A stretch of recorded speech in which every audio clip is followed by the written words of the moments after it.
Bonjour et bienvenue, c'est Alexandra. Merci pour regarder. Aujourd'hui, je vais parler de l'histoire d'absinthe.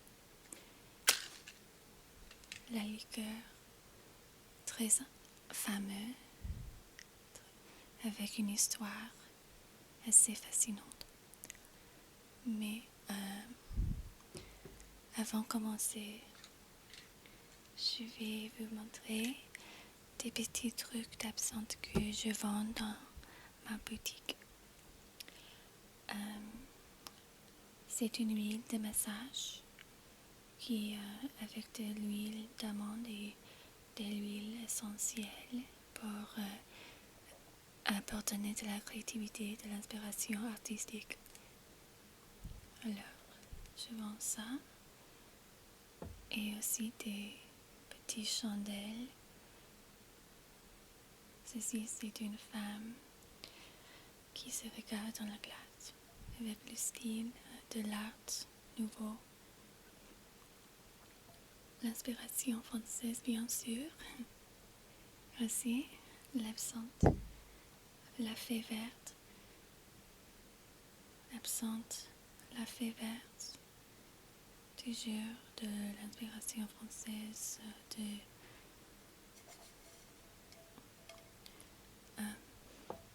date de temps passé. Et ceci, c'est un petit en eau.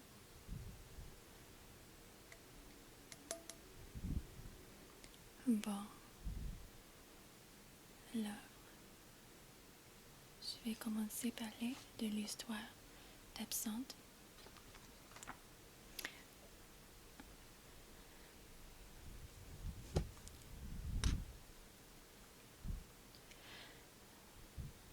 Bien que l'histoire de la liqueur d'absinthe infusée remonte à l'époque de l'Empire égyptien, le crédit parce que nous savons maintenant comme l'une des boissons les plus infâmes, absinthe, faut voir un médecin français, Pierre Ordinaire.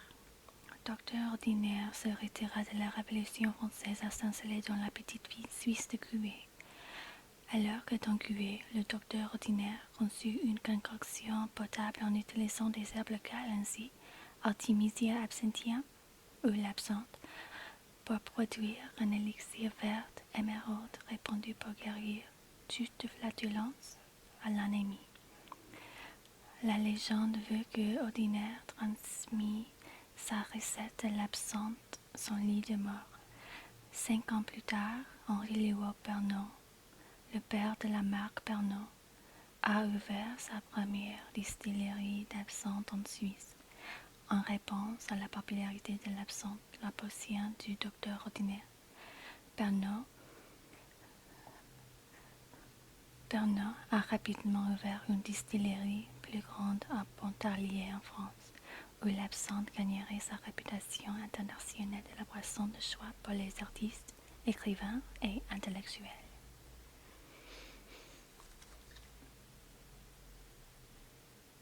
J'ai cette petite bouteille de l'absinthe que j'ai achetée à Budapest, Hongrie, quand j'étais là il y a plusieurs années.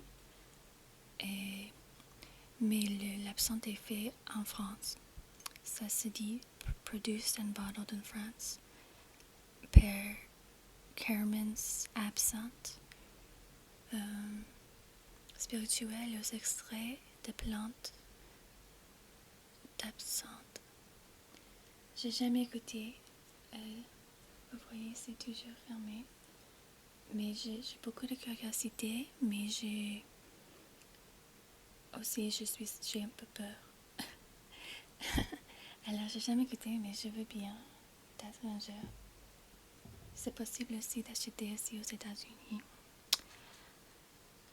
Malgré l'association commune entre les bohémiens et l'absinthe, la boisson est particulièrement démocratique. Dans les années 1840, les soldats français ont reçu l'absinthe comme un traitement sur le terrain pour le paludisme.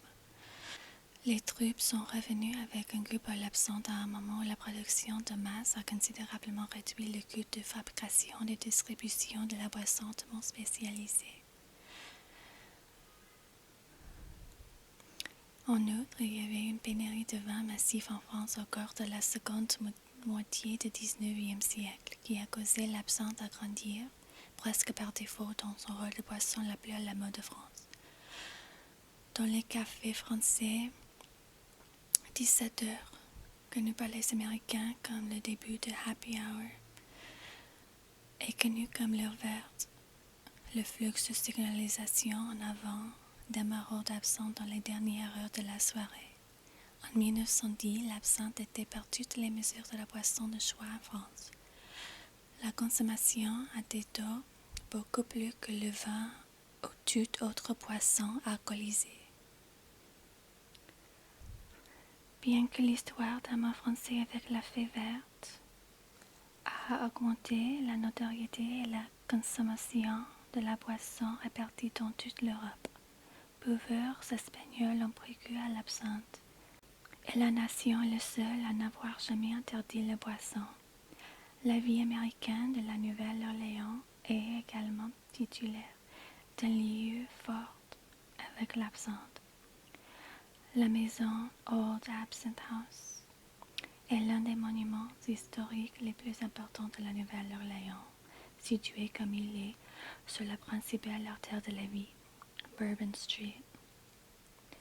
La maison Old Absinthe, à l'origine appelée la chambre d'absinthe,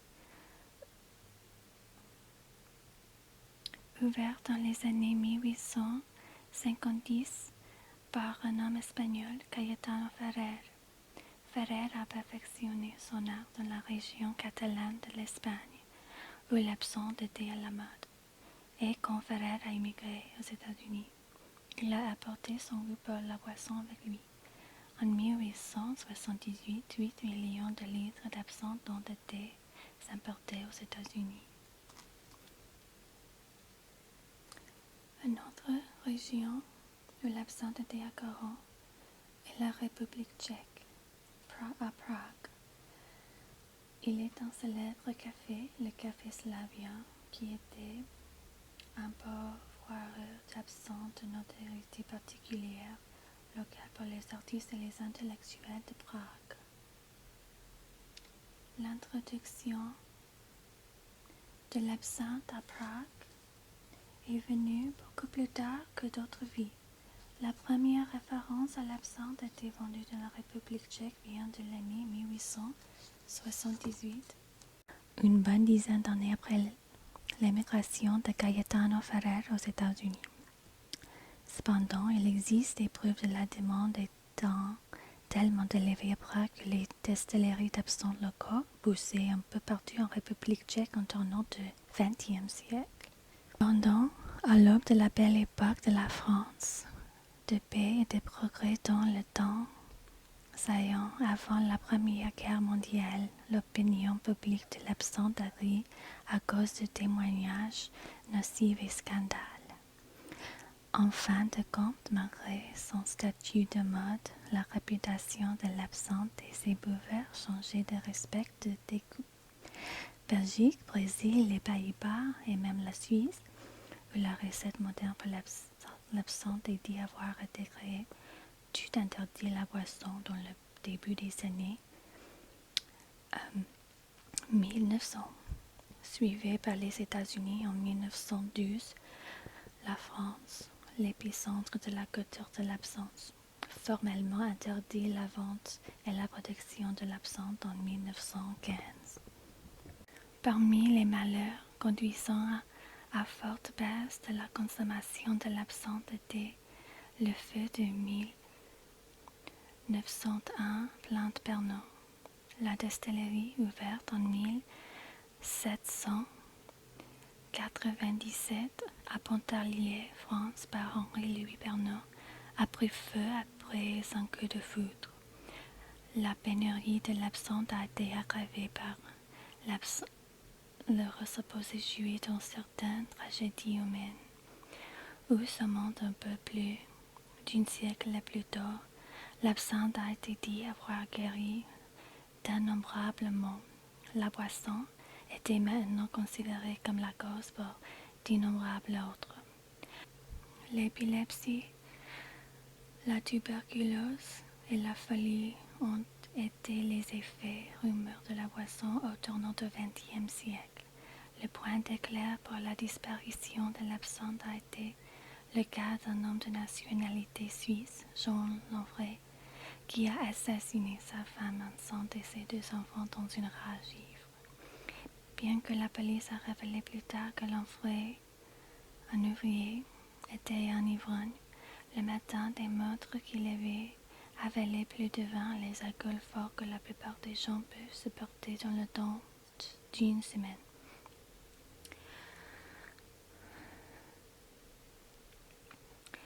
Sa consommation de l'absinthe a été identifiée comme la cause unique de son folie.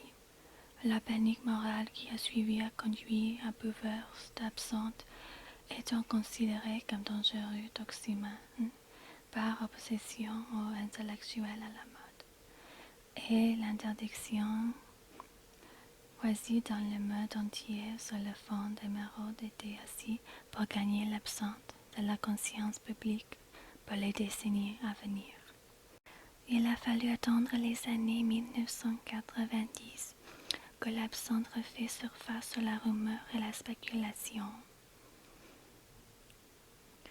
Wormwood, l'un des ingrédients profonds de l'absinthe, a été trouvé pour avoir des propriétés curatives connues aux soldats français les années 1840, aussi loin que, comme les scientifiques ont trouvé la preuve que l'absinthe est un inhibiteur efficace de paludisme.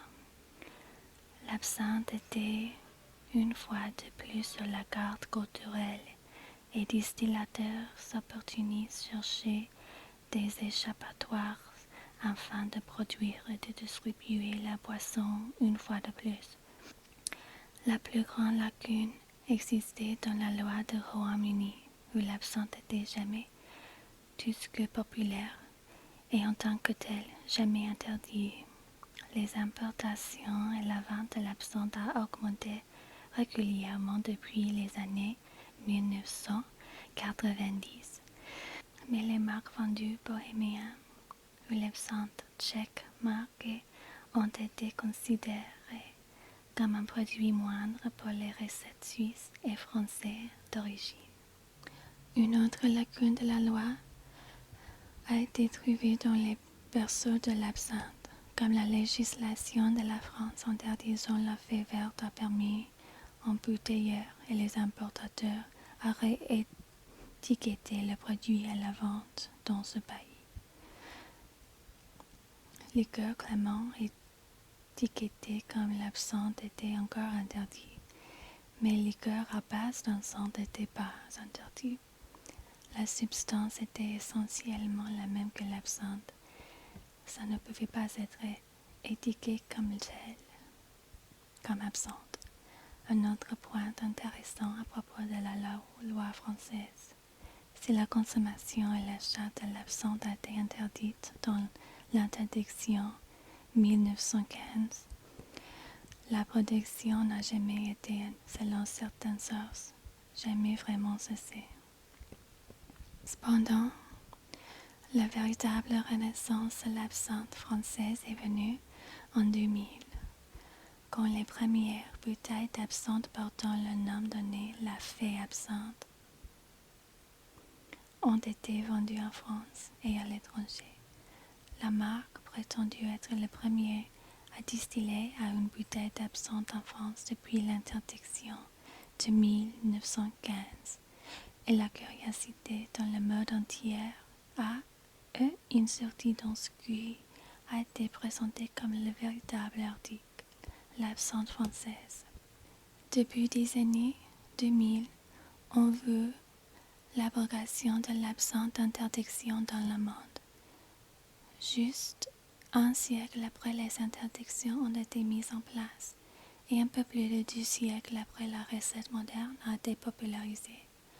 En 2005, la Suisse a abrogé l'interdiction une fois de plus faire absinthe légale dans son pays d'origine et à partir de 2007, au moins 2 marques d'absinthe étaient légalement achetées et vendues aux États-Unis. l'histoire moderne de l'absinthe est relativement brève, mais extrêmement intéressante.